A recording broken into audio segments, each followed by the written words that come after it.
നരേന്ദ്രമോദി കേസെടുക്കുമെന്നു കേട്ടാൽ പലതവണ മാപ്പെഴുതി കൊടുത്തു ബ്രിട്ടീഷുകാരുടെ പാദം ചുംബിച്ച സവർക്കറുടെ പാരമ്പര്യമല്ല ഇന്ത്യയിലെ കമ്മ്യൂണിസ്റ്റ് പാർട്ടിക്ക്. ഒറ്റ കാര്യം പറയാനാണ് ഞങ്ങള് ഇന്ന് കേരളത്തിലെ എല്ലാ ജില്ലാ കേന്ദ്രങ്ങളിലും റെയിൽവേ സ്റ്റേഷനുകളിലേക്ക് ഇത്തരം മാർച്ചുമായി വരുന്നത്. അത് നരേന്ദ്രമോദിയോടാണ്, അമിത്ഷായോടാണ്, കേന്ദ്രം ഭരിക്കുന്ന ബീരിക്കളുടെ സർക്കാരിനോടാണ്. ഞങ്ങൾ പോകുന്ന ട്രെയിൻ തടയൂ, ഞങ്ങൾ പോകുന്ന ട്രെയിനുകൾ ക്യാൻസൽ ചെയ്യൂ, ഞങ്ങളുടെ ഭക്ഷണം തരില്ലെന്ന് പ്രഖ്യാപിക്കൂ, ചെല്ലുന്നവരെ അറസ്റ്റ് ചെയ്യൂ, റെയിൽവേ സ്റ്റേഷനുകൾ അടയ്ക്കൂ. ഞങ്ങളെ പേടിച്ചു നിങ്ങൾ എന്തു ചെയ്താലും കമ്മ്യൂണിസ്റ്റ് പാർട്ടിയുടെ അവസാനത്തെ പ്രവർത്തകരും ജീവിച്ചിരിക്കുന്നിടത്തോളം കാലം 1-ാം തീയതി ഡൽഹിയുടെ അധികാര കേന്ദ്രത്തിൽ ലക്ഷക്കണക്കായ കമ്മ്യൂണിസ്റ്റുകാർ എത്തിച്ചേരും. അത് നിങ്ങൾക്കുള്ള അവസാനത്തെ താക്കീതാണ്. ഈ കേന്ദ്ര ഗവൺമെന്റ് ഇത്രയേറെ വലിയ ജനദ്രോഹ നയങ്ങൾ നടത്തുന്ന കേന്ദ്ര ഗവൺമെന്റിനെതിരായി കേരളത്തിലെ, ഇന്ത്യയിലെ ചെറുപ്പക്കാരും വിദ്യാർത്ഥികളും നടത്തിയ സമരം നാം കണ്ടു. CJP മാത്രമല്ല, AISF-ഉം SFI-യും ഐസയും ഉൾപ്പെടെ ഇടത് വിദ്യാർത്ഥി സംഘടനകളുടെ പിൻബലത്തോടെ ഇന്ത്യയിലെ ചെറുപ്പക്കാരും വിദ്യാർത്ഥികളും നടത്തിയ സമരം 33 ദിവസം പിന്നിട്ടപ്പോ നിങ്ങൾ എന്തൊക്കെ ചെയ്തു? അവിടെ ജാമർ വെച്ച് സാമൂഹ്യ മാധ്യമങ്ങളെ നിരോധിച്ചു, ഭക്ഷണം കൊടുക്കാതിരുന്നു, 10ഓളം മെട്രോ സ്റ്റേഷനുകൾ നിങ്ങൾ അടച്ചുപൂട്ടി, അവിടെ വന്നവരെ അതിക്രൂരമായി നിങ്ങൾ ആക്രമിച്ചു. ഒന്നും പോരാതെ ഏറ്റവും വലിയ വർഗീയ ലഹളയ്ക്കു മാത്രം ഉപയോഗപ്പെടുത്താൻ നിങ്ങളുടെ കയ്യിലുള്ള പെല്ലറ്റ് ബുള്ളറ്റുകൾ കൗമാരക്കാരുടെ ശിരസിലേക്കും ശരീരത്തിലേക്കും അടുപ്പിച്ച് അതിഭീകരമായ നരനായാട്ട് നിങ്ങൾ കേന്ദ്രത്തിൽ നടത്തി. എന്നിട്ട് എന്തുണ്ടായി? 32ാമത്തെ ദിവസം ആ സമരത്തിന്റെ മുമ്പിൽ മുട്ടുമടക്കിയ നരേന്ദ്രമോദിക്ക് മാപ്പ് പറഞ്ഞ് തന്റെ മന്ത്രിസഭാംഗത്തെ പിൻവലിക്കേണ്ടി വന്നു. ഇന്ത്യ രാജ്യത്ത് കമ്മ്യൂണിസ്റ്റ് പാർട്ടി ഒരു സമരം തീരുമാനിച്ചാൽ ഇത്ര പേടിക്കാനുണ്ടോ? ചില ആളുകൾ ഞങ്ങളൊക്കെ കൊടുത്ത ഫേസ്ബുക്ക് പോസ്റ്റിന്റെ താഴെ ചില സംഘപരിവാരക്കാർ എഴുതി വെക്കുന്നുണ്ട്, നിങ്ങൾക്ക് എത്ര MLA ഉണ്ട്, നിങ്ങൾക്ക് എത്ര MP ഉണ്ട്, നിങ്ങൾക്ക് എത്ര ജനപ്രതിനിധികളുണ്ട്.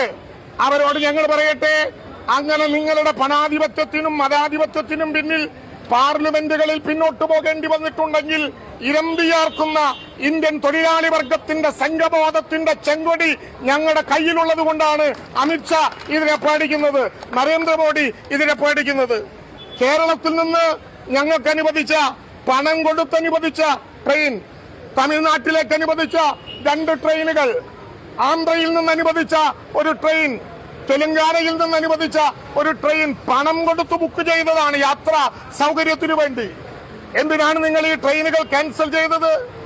നിങ്ങൾ കരുതി അവസാനത്തെ ദിവസം വരെ ട്രെയിനിന്റെ സഞ്ചാര മാർഗം സുഗമമാണെന്ന് ഞങ്ങളെ തെറ്റിദ്ധരിപ്പിച്ച് അവസാനം അത് ക്യാൻസൽ ചെയ്താൽ ആ സമരത്തിലേക്ക് ഇന്ത്യയിലെ കമ്മ്യൂണിസ്റ്റുകാരെത്തില്ല എന്നാണ് നിങ്ങളുടെ ധാരണ.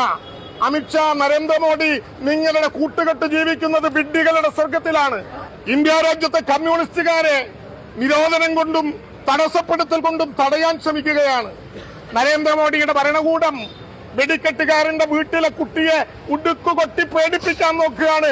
ആ കളി ഇവിടെ വേണ്ട. ഇതിനു മുമ്പ് ഞങ്ങൾ വന്നിട്ടുണ്ട് ഇന്ത്യയുടെ പാർലമെന്റിലേക്ക്, ടിക്കറ്റ് എടുക്കാതെ വന്നിട്ടുണ്ട് ഞങ്ങൾ. ഹമാര ജണ്ട, ഹമാര ടിക്കറ്റ്, എന്റെ പതാകയാണ് ടിക്കറ്റ് എന്ന് പറഞ്ഞ് തൃശൂരിലെ റെയിൽവേ സ്റ്റേഷൻ ഉൾപ്പെടെ ഇന്ത്യയിലെ 100 കണക്കിന് റെയിൽവേ സ്റ്റേഷനിൽ നിങ്ങൾ മജിസ്ട്രേറ്റുമാരെ കൊണ്ടിരുത്തി ആ സഖാക്കളെ അറസ്റ്റ് ചെയ്തു. നിങ്ങളുടെ ജയിലുകൾ പോരാതെ 100 കണക്കിന് സ്കൂളുകൾ വാടകയ്ക്കെടുത്ത് തടവുകാരായി ശിക്ഷിച്ചു. എന്നിട്ടും തൊഴിലല്ലെങ്കിൽ ജയിൽ എന്ന സമരമുയർത്തിയ AIYF-ന്റെ പ്രവർത്തകർ ഇന്ന് കാണുന്നത് പോലെ പാർലമെന്റിന്റെ മുമ്പിലല്ല, AIYF-ന്റെ കൊടിയുമായി കമ്മ്യൂണിസ്റ്റ് പാർട്ടിയുടെ പിന്തുണയോടെ ആ പാർലമെന്റിനകത്തേക്കു കടന്നു നിങ്ങളുടെ എല്ലാ നിരോധനങ്ങളെയും ലംഘിച്ച്.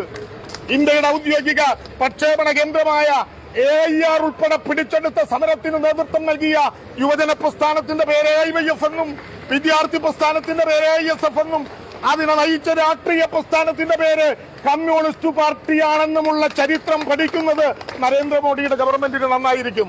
നേരത്തെ KPR പറഞ്ഞതുപോലെ കേരളം പ്രതിദാനം ചെയ്യുന്ന സംസ്ഥാനമാണെന്നുള്ളത് കൊണ്ട് ഒരു 2000 പേർ നോമിനലായി പങ്കെടുത്താൽ മതിയെന്നാണ് ഞങ്ങൾ തീരുമാനിച്ചതെങ്കിൽ നിങ്ങൾ ഞങ്ങളുടെ ട്രെയിൻ തടസ്സപ്പെടുത്തിയതോടെ റിസർവ് ചെയ്ത ടിക്കറ്റ് ഉണ്ടെങ്കിലും ഇല്ലെങ്കിലും കേരളത്തിൽ നിന്നുൾപ്പെടെ ആയിരക്കണക്കിന് കമ്മ്യൂണിസ്റ്റുകാർ ഒന്നിന് ഡൽഹിയിലുണ്ടാകും.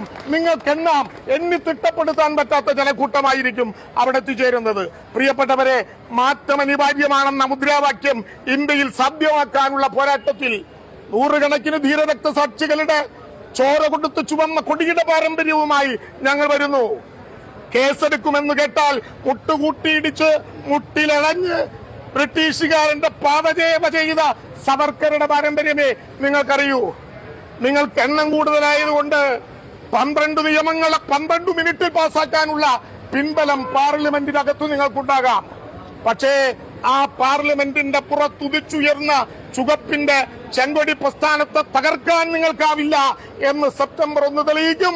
പ്രിയപ്പെട്ടവരെ, മാറ്റം അനിവാര്യമാണെന്ന് ഈ സമരത്തോടുകൂടി ഇന്ത്യക്ക് ബോധ്യപ്പെടുത്താവുന്ന മഹാസമരത്തിലേക്ക് എല്ലാവരും അണിചേരണമെന്ന് അഭ്യർത്ഥിക്കുന്നു. ലാൽ സലാം.